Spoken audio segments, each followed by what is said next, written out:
Where is the wise man? Where is the scholar? Where is the philosopher of this age? Get down! Baltimore!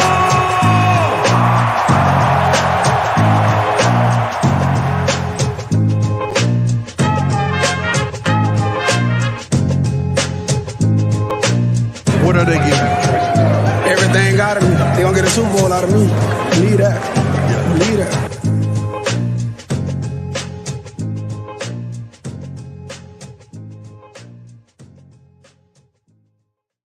All right, welcome back to another edition of the Baltimore Beatdown podcast. It is Monday night, January 16th, 2023. My name is Jake Luke, and I'm joined on my screen by Spencer Nathaniel Schultz. How's it going, pal? Well, it was a heartbreaking defeat for the Baltimore Ravens. They fall 24-17 to the Cincinnati Bengals in a tragic fashion. Probably the third most heartbreaking defeat in terms of a really bad play, in terms of that kind of dagger into your heart on one individual bad instance. I would say Billy Cundiff, probably number one. Back in 2012, the 2011 year. Number two being, in my mind, probably the Troy Polamalu pick six in the AFC Championship. And in this instance, it is a 98-yard scoop and score off of a failed QB sneak. Tyler Huntley lunging at the goal line, falls, an arm length short, and Logan Wilson pops the ball out. Sam Hubbard takes it back and just crushes the soul of a really good performance and a team that fought and clawed and scrapped and felt well coached and ready for the moment. And with all of the kind of distractions that have been circling around, this team fucking performed for the most part. But it was definitely a heartbreaker.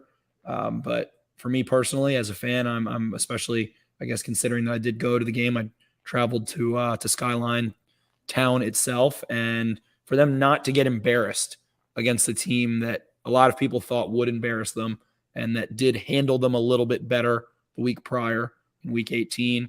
I think there was a lot of good takeaways from this, but just rips your heart out and plucks every single string in one foul swoop on that fumble six there, because it felt like the Ravens had a really, really, really strong shot. Win probability probably going to go super high if you go up 24-17 there, the way your defense is playing.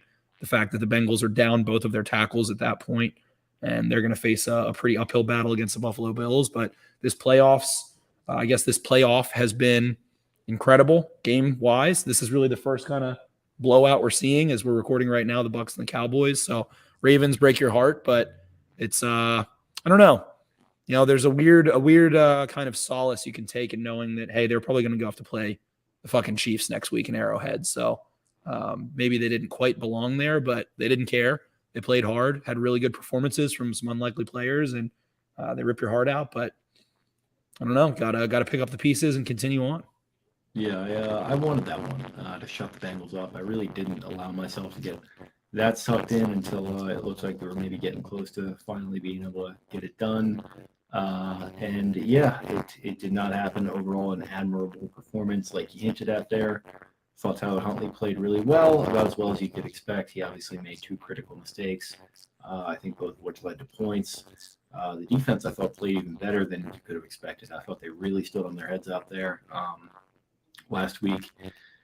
They played well too, but they were put in some tougher spots, and I think they weren't necessarily going as all out as they were in this game. So yeah, defense goes out there and did what they did, only allowing 17 points total. The offense, I thought, did a really nice job themselves as well. But yeah, it just felt like a fitting end for this team.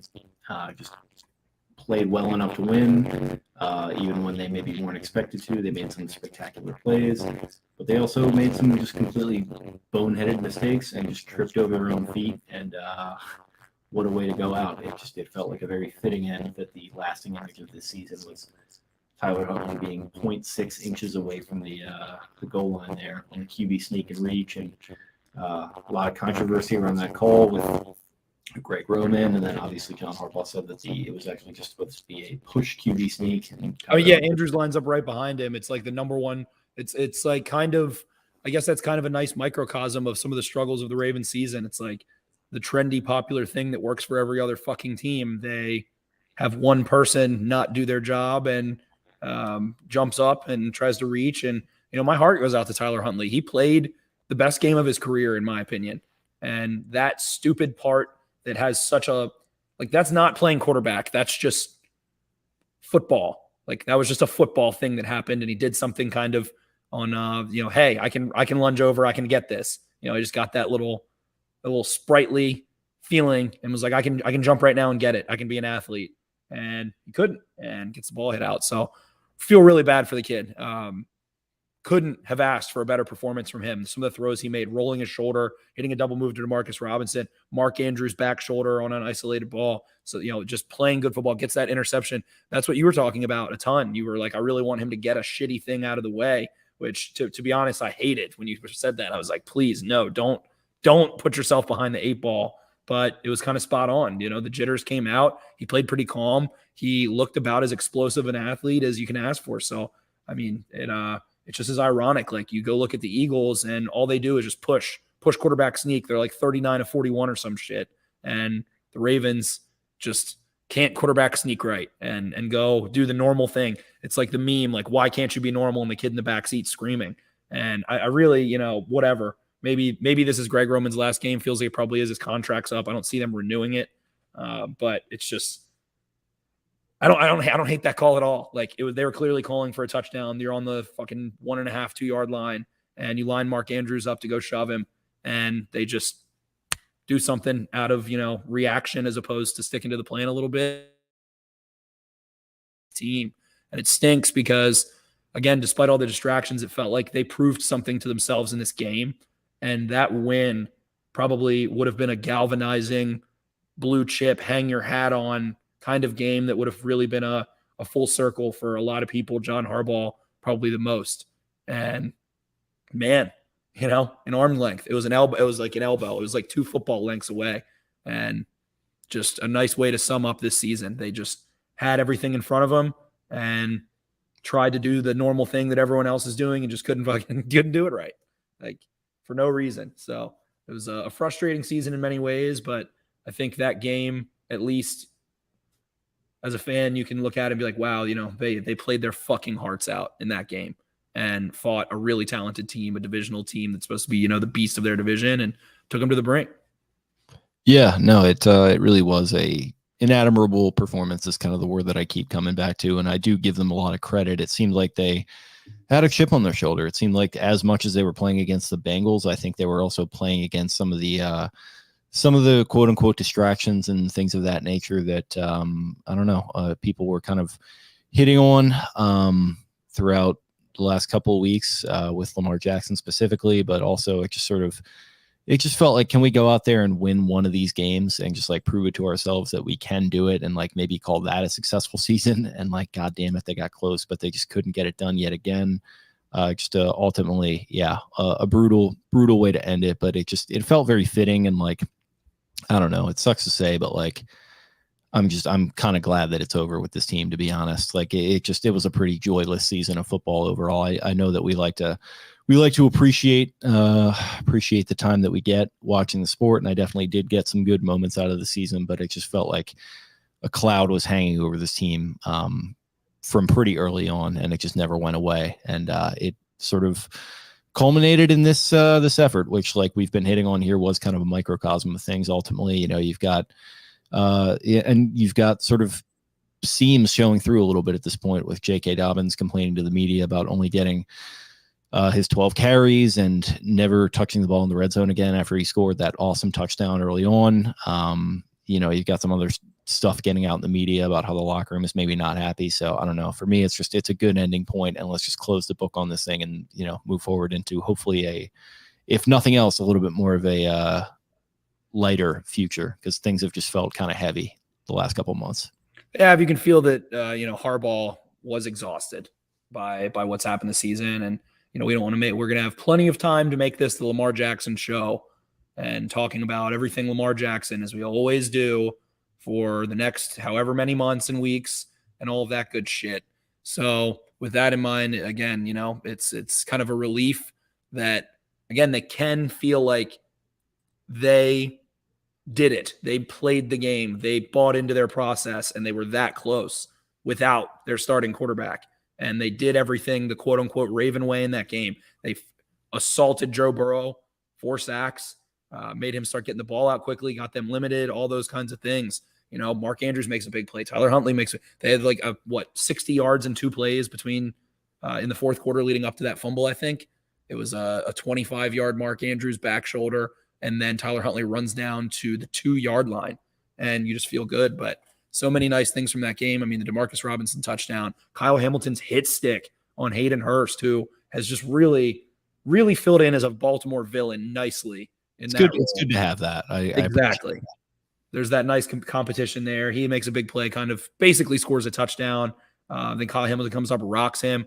I'm going to post a clip in a minute here that I was trying to watch through my phone as I was traveling back, and Adafe Owe jumping up and down on the sideline after Hamilton forces that, and he starts spraying his water bottle like it's like a bottle of champagne at a club, like all over the sideline. So you could tell that there was joy in this game for them. And again, I think this is a nice, hey, whatever, any given Sunday, maybe they can go beat the Chiefs, whatever. But this was a nice close to this chapter. And I think that they can really hang their hat on that performance, knowing how close they were, feeling like after last year, the Bengals show up in the AFC North with Jamar Chase and whatever they've got and their revamped defense and, whoop everybody, lay it on them. They feel like they can absolutely play with the Bengals. They can absolutely win their division. They can absolutely do all these things in their process. And hey, maybe even if Lamar Jackson doesn't end up playing, you feel like you still have the right process because of this game a little bit. So it's, no moral victories, but hey, this is as close to one as you can get. I think that they did such a good job, and knowing what they have defensively, I mean, they're going to lose some guys, sure. We'll see what happens with Calais Campbell, Justin Houston, Marcus Peters, Chuck Clark, but they're bringing back a monster defense and a defense that closed out this year so strong. It feels like Mike McDonald took his lumps early and got this shit rocking. I mean, 34 years old, and he's got a top 5 unit in points, sacks, takeaways, you name it, yards, all of those things, however you want to spin it, DVOA, whatever. That unit is strong as hell. That's kind of the foundation of this franchise. And we've talked about it, and people think, hey, it's not modern football, whatever you want to say about it, but it's endearing to me as a fan that they have a DNA like that, and there's something that's permanent throughout their time. Like defense, the Steelers, the Bears, the Patriots, like those teams somehow, the Bears not anymore, I guess. We'll see if they can revamp it, but like those teams have defense in their DNA. They're always playing till the final blow, till the final whistle, making the playoffs, all those things. I enjoy that as a fan, and you can get into the logistics of, is it modern? Is it what wins today? All of that good stuff. Sure, I hear you, but to me, in my age and what I've grown up with, it's endearing, and I'm really happy to see it. And on the offensive side of the football, I think that you can take away so many good things from this era of, I guess, era to call it, of Ravens football. So many bad things as well, and so much that it feels like should be clear to them for how they want to move forward. And on that side of the ball, you have this awesome combination of being like a modern bully, but not being able to be balanced enough to go be a true dominant force. So I think they feel thirsty on that side of the ball to prove some things. And I feel like there's going to be a lot of changes, and that could be a lot of changes. So I don't know, like you said, good, as shitty as it felt watching Sam Hubbard run and Mark Andrews, God bless his fucking heart, running down the field, almost hits 21 miles an hour at 260 pounds. Dude ran a 4.67, I think, and he's hitting fucking 21 miles an hour almost. Like, there's no more heart than Mark Andrews. So even within that absolute, hanging from the ceiling freaking death, you feel like, okay, there's a guy that you paid and he gives a shit and he made big plays and he was running as hard as he possibly could with every fiber of his being to go save that play. And that's kind of, the theme of this game to me was Mark Andrews on that play. They're going to go down fucking swinging, and I appreciate that. I appreciate John Harbaugh He's got his flaws. We all do, but it was a kind of a beautiful disaster in that sense. Yeah, kind of a heartbreaking thing there. Seeing Andrews get crumpled, in the back or not in the back, whatever it was. I mean, talk about a guy who's just got golden retriever energy most of the time, but he just hasn't seemed to be himself in that regard the last couple of weeks, at least. Definitely not. Yeah, at least as it's related to the media. And I mean, it's showed in his play a little bit. I think it's maybe resulted from his play a little bit with a drop off in production, but he had an awesome game last night. Made a couple nice plays down the field there. I think he had maybe one or two off script, and then some. He had one schemed up for him, and yeah, it was just really sucked, man, for Huntley to play as well as he did. Ultimately, kind of settle in after that interception. I mean, that thing about like getting off to a bad start, like that was kind of half of a bit, but I was also like, the guy's gonna make mistakes. Get him out of the way early, and then just like settle. He settled in so well. Like the fumble over his head. Tyler Linderbaum snaps the ball over his head, picks the ball up, buys himself some space, gets his eyes up, gets the ball in throwing position, and moves the chains. So that be mad about the goal line, all that stuff. But I mean, I think Tyler Huntley and someone that I've been a pretty heavy critic of him over the last couple months here, of kind of doubting his ability, made himself some money.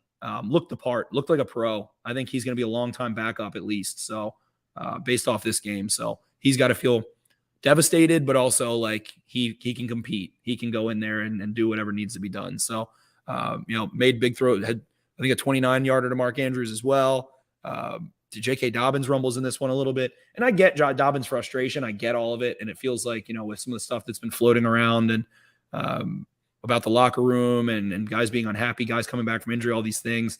I get it, but it's just like, no matter what happens, someone's fucking pissed off on the offense. Like, no matter what happens. Oh, well, you lose to the Steelers and you should have gotten Gus Edwards the ball but you gave J.K. Dobbins 17 carries. So we're not complaining about J.K. Dobbins not getting enough carries, but we're complaining about Gus Edwards not getting enough carries. And it's like in a game where Tyler Huntley was moving the ball, where the Bengals were selling out to try and stop the run. They were making plays. Tyler Huntley had a 74 QBR. Like, I think it was like the fourth best this weekend. Like, he played well. And it's just someone's always fucking unhappy every single time. So that is the closing chapter of this offense. And again, Greg Roman's contract is up. They don't have to fire him. It doesn't have to be some messy thing, but you can move on. I'm curious to see where they go in that direction. Again, we have all the time in the world to break those things down, but they did so many things right in this game. They sustained drives. They controlled the clock. I mean, I got through the defensive copy. The defensive copy was 34 minutes, and that is so much shorter than it usually is in any given NFL game. Like, the defense got off the field, the offense held the ball. Like, the Bengals were not controlling this game offensively at all whatsoever. They had a couple nice, rhythmic 3-4 play series that led to a couple scores or whatever. But, the Ravens have the right ideas. They have the right ideas. They just need refinement. And I feel good about this team moving forward. I know there is a lot of uncertainty and things that people are going to be up in arms about, mainly Lamar Jackson. And, whatever the hell happens with him, I think people at this point don't want him paid. I think a few more people than we ever would have thought don't, because of kind of this thing. And that's something we can get into later. But whatever happens, I feel pretty good about their direction. I feel pretty good about their message. I don't think it's stale. I don't think Harbaugh is stale. And I think this game was a testament to that they fucking got up and rose to the occasion and didn't embarrass themselves. They covered. They, were in it until the brutal end. And another microcosm of the season, James Prochet being fucking inches away from catching a deflected Hail Mary to tie the game at the end of regulation. And just there were so many little ditties, little poems of this season riddled throughout that game. Yeah, they played the hits. I mean, the James Prochet, it's like performance art at this point. Like they just got to move on. Like, maybe he'll catch on somewhere else. He seems like a nice young kid, a hard worker. There's bad juju, and this is like a little Madden of us, but it's like go get him elsewhere. Go give him a chance elsewhere. Yeah, let's. It's not working here. It's not you, it's me. Let's just turn the fucking page and like just see if see if they can find something else. And really, I mean, that's another thing. It's like the wide receiver thing. It's just like, figure it out this offseason, Eric. Like, come on now. It's time. Like, we thought we had it in 2021. Looked good, maybe at the expense of the offensive line, which wound up being your undoing in 2021. So it's maybe a little bit of a thing where you can't have it all. But just yet again, that thing just comes back and bites them in the rear end once again. Daquan Bolden into the Ring of Honor, and these problems won't happen. Yeah, I agree. I think that's you need to do that. Funny enough, I mean, they had like a solid enough game. I thought Demarcus Robinson made several big plays in this one, not just that double move, but that double move. Like that if they win that game, that double move by Demarcus Robinson cooking Eli Apple, who everyone despises, is an all-timer. And for a guy that has had some struggles, some drops, some fumbles, whatever, a guy that we really like that signing a little bit rose to the occasion in that game. So many people rose to the occasion. So. I don't know, man. In the second, I'm looking through here. In the second quarter, the Ravens had a 17-play, 75-yard, 10-minute fucking drive in Cincinnati with a backup quarterback, score a touchdown, get the Bengals off the field in, I think, 2 minutes, get the ball back, drive down the field using timeouts, 2-minute drill, and kick a field goal. That was following the fumble. They didn't drive down the field really, but they force a fumble, get off the field, and then kick a field goal. They have a 12-minute and 34-second quarter against the Cincinnati Bengals in Cincinnati with a backup quarterback. Like again, just so many fucking things you can hang your hat on. So this team, man. I mean, Odafe Owe looked like he ran a 4-3 again. Chased down Joe Burrow on the sideline. Is getting lined up inside. Feels like they kind of finally figured out in this iteration of this defense. Maybe we line him up inside, let him work that way. Done it the last 2 weeks. Suddenly he's, getting back-to-back weeks with a sack and looks like himself. So I don't know. I feel excited. I ffeel good. It's going to be a fun offseason. I'm excited for us to cover. I know you don't have a ton of energy today. We'll probably talk about this one a little more, but in the coming days or whatever. But I feel like this team has, depending on how things shake out, they don't have a ton of picks, but they've got some cap space. If things shake out one way, they might have a ton of draft capital. They might have a ton of possibilities. It's going to be a fun offseason. And for that team to be able to go to Cabo, like Tyler Boyd said, after I think Marcus Peters played his ass off and, has a big pass breakup in the end zone, has a couple big hits, things like that, talking that talk that he always does. I think they can go to Cabo. I think they can sip on some pina coladas and some Mai Tais and relax a little bit, decompress. And I feel good about the direction of this team. Like, no matter what happens, you still have a nucleus of Marcus Williams, Kyle Hamilton, Marlon Humphrey, Roquan Smith. You still have Patrick Queen for another year. You have Tyus Bowser. You have Odafe Owe. It sounds like Justin Houston wants to come back. Maybe Calais Campbell. On the offensive side of the ball, you got guys like Stanley and Andrews and, those two backs that you still have there. So, your offensive line's in a very good place still. Everyone's locked up on the offensive line other than Ben Powers. And it feels like you already have the contingency there if he wants too much. So, it's time to make those tweaks. And I think, this has to be your year one way or the other, even if you end up with a rookie quarterback, even if you do end up paying Lamar Jackson $1 billion, whatever you do, this has to be a year where you don't have this hanging dark cloud over your head. And 2023 needs to be their year. Get rid of the bad vibes, like regardless of what happens. Like, and you want them to win double-digit games every single year. That you have Harbaugh, that kind of feels like the standard. That's not good enough for some people, and to an extent, I understand it. But yeah, that feels like that's going to be the floor. But yeah, you got to get rid of this bad juju, bad vibes, and whether you sign Lamar or you move on to somebody else, it's time. Like it's hung over this team for longer than a year. I mean, like this whole contract thing has just been just endless drama, just stacking on top of each other, and it just culminated in this year. And it was just it's been a disaster. And it's you gotta find a way to expel that one way or the other. And it feels to me like watching last night, you're making some good points. Like, it feels to me like they're closer to being a really great team than they are far away from that. Like, it feels like they have all the pieces necessary. You got to get better at wide receiver, as has been talked about ad nauseum. Maybe, supplement some pieces that you're going to lose in the offseason with some of the defensive guys that are up for contract. But I think you're closer than you are farther away. And whether that's with a free agent quarterback, whether you trade for one, whether you draft one, whether you re-sign Jackson, it's like, I'm just glad that this contract thing seems to be coming to a head, because it really was like, and that's really the dark cloud probably. Yeah, it feels like, that could have been avoided. And I think both parties I look at and I think, why didn't you do this or that or the other? And just for whatever reason, they just couldn't get on the same page. And to me, that just kind of felt like, that was really the defining thing of this season, as unfortunate as it is, because it has nothing to do with what's going on the field. I mean, maybe it did to an extent. Who knows? It feels like we're never really going to get that complete story, but I don't know, man. I'm just ready for that thing to be resolved one way or the other. Most definitely. And again, you feel like the Ravens outcoached the Bengals, outcoached Zach Taylor in their place, and just come that fucking close. So I think it was a really bold swing, and what you have defensively to hang your hat on, to know that side of the ball is in such a good place, and you can really dig your teeth in, grind your teeth on the offensive side of the ball. And it's time for honest conversations. What do you want to be? You know, obviously the Lamar Jackson piece is going to fall wherever it does. And that's going to be the first major domino. That's the giant domino falling that allows you. But whatever ends up happening, they really need to turn the eye of Sauron onto this offense. And their defense is so smart. It is a modern bully that plays at a too high, that does everything, that plays into, what the game is. And the whole zigzag, zaggity zig, ziggity zag, zag, zag stuff. What do you want that to be? They're still going to want to run the ball. They're still going to want to use play action, but how can you do that a little bit smarter?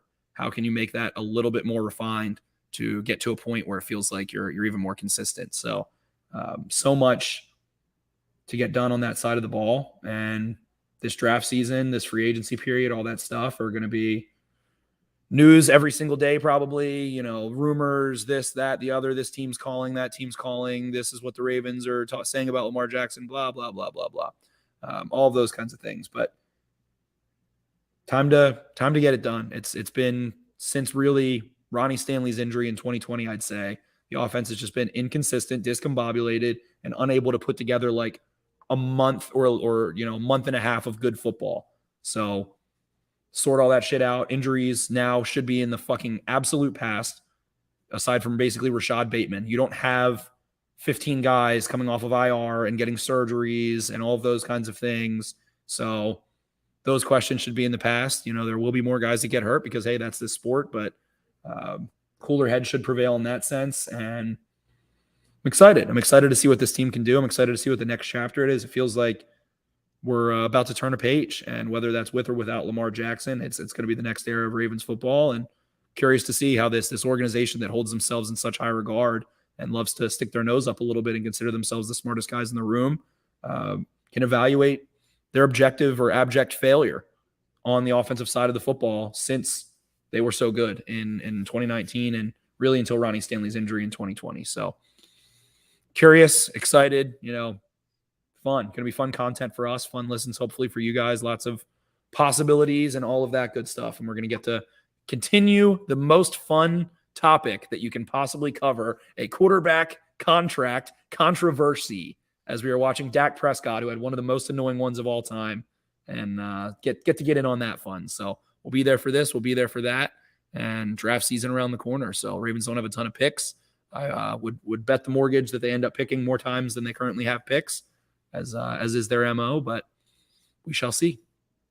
Yeah, definitely. And I think it is going to be an interesting offseason. I mean, we got to this era of Ravens football when, 5-6 years ago, Steve Ashadi had an honest conversation with himself and said, I'm tired of the product that I'm seeing. I want to see this team play a more exciting brand of football. I want to get asses back in seats. And I think that worked for a little while, but ultimately it seems like that element of things has maybe run its course a little bit. So whether you're completely returning the engine over or you're just kind of making some tweaks, I think they'll be relatively major as well. It is time, to your point. I think they're turning a new page over. So yeah, we'll see what happens. I think it is going to be a fun offseason, to your point, and I'm looking forward to it.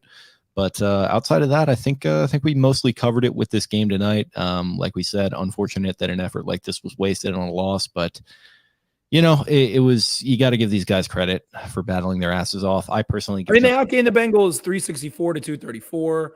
Bengals averaged 2.8 yards on the ground. They hit Joe Burrow. Like all of these things they did in the game. They're in the last 15 years, there are two instances of a team in the playoffs rushing for 150 plus, outgaining their opponent by 100 yards total and losing. And it was the 2020 Bills divisional round loss and yesterday. So again, you're not smart enough. You go 1 for 4 in the red zone.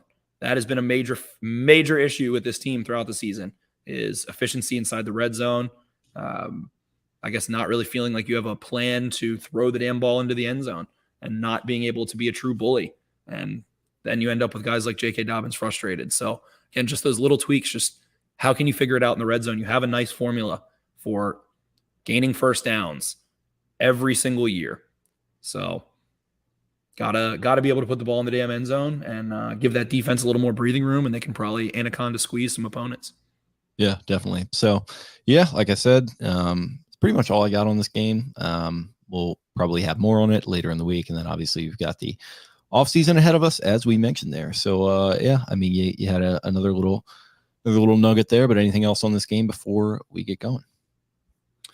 It was, hey, I was there. I will say that Cincy is a prime spot to go watch a football game.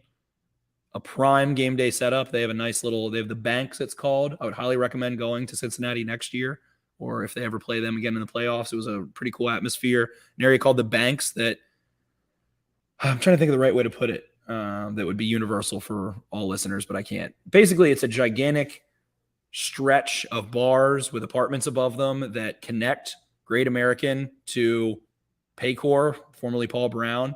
And the streets are closed off. It is just a really easy, ideal setup. Got to go get myself some Skyline chili for the second time. Little Coney dog action was super delicious. So the Bengals are super excited, obviously, about Joe Burrow. They fucking love that guy to death up there. And I think he did actually play very well, but their game day experience was pretty fun, I would say. Definitely the stadium experience was all right. Got super loud in the intros there. They had heavy orange fireworks, which was fun. All that good stuff. Nobody really gave us a rough time or anything. There were no Ravens fans there. It was like a shockingly low amount of Ravens fans, which I'm just going to give myself a pat on the back. You know, I traveled 500 miles to see Tyler Huntley. So I did the damn thing. We had a lot of fun. Got to go to a nice steakhouse there where they have the steak burrow and the Collinsworth and all that good stuff. And since he was a very fun time. So I recommend if you're looking for Urban Meyer's Steak and Chop House, or is that in Columbus? I think that's in Columbus. Okay. Yeah, I went to Jeff Ruby's The Precinct, which was in an old police precinct, which was really cool. So the fun time there. They have all the Bengals, accoutrement, all that good stuff. So great town if you're looking for it's very affordable there, obviously. You know, it's Midwest, it's not, you know, New York or something. So if you're looking to go to an away game, I would highly recommend checking that out. The Banks, great time by the stadium there, fun bars, fun scene, fun people, very nice people, and it was a good time, man. So it was obviously super devastating. I was in pretty utter disbelief.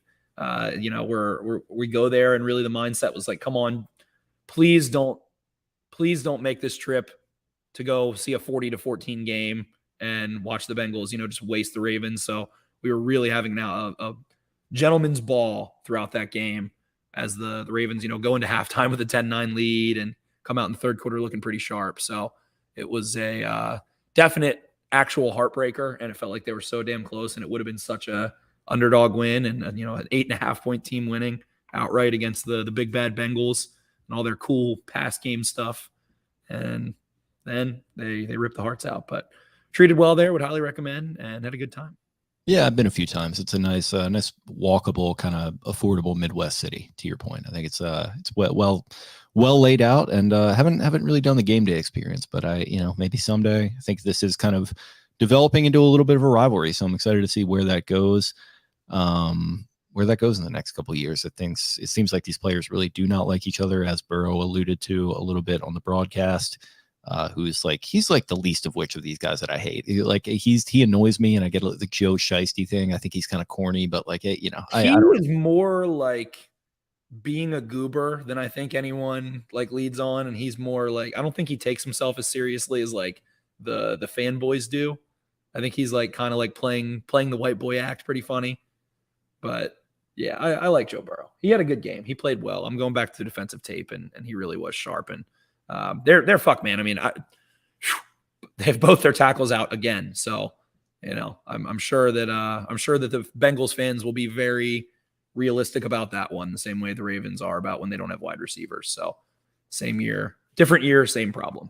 Yep, definitely. But overall, glad you had a good time. And Ravens bow out of the postseason yet again. There will be takes. There will be roster construction, philosophy takes, and all that from all the usual suspects who we love. But for me, that's really not the conversation moving forward. It's really this quarterback contract situation. That is the story that we are going to be dealing with here in the coming few months. So we'll be around to cover that. But outside of that, it was like I said, it wasn't the most enjoyable season as a fan, but it's always enjoyable doing this podcast, spending time with you, and you're interacting with our great listeners. So we thank you guys for another fun regular season and plenty more great stuff to come. So thanks yet again. And I guess that can go ahead and get us out of here. Follow the show on social media if you're not already. You can find the show on Twitter at Podcast Beatdown.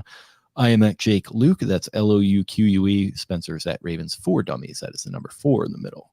Thanks again, guys. We'll talk to you later in the week with maybe a little bit more post-mortem stuff, and then I'm sure we'll get into some off-season strategy.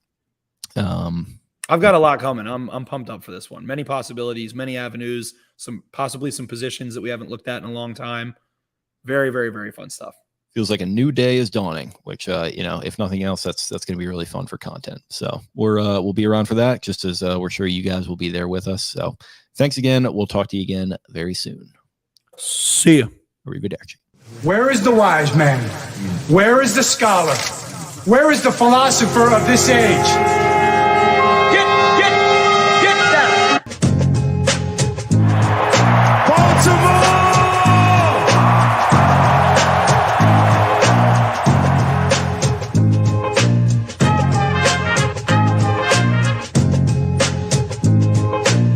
What are they giving? Everything out of me. They gonna get a Super Bowl out of me. Believe that. Believe that.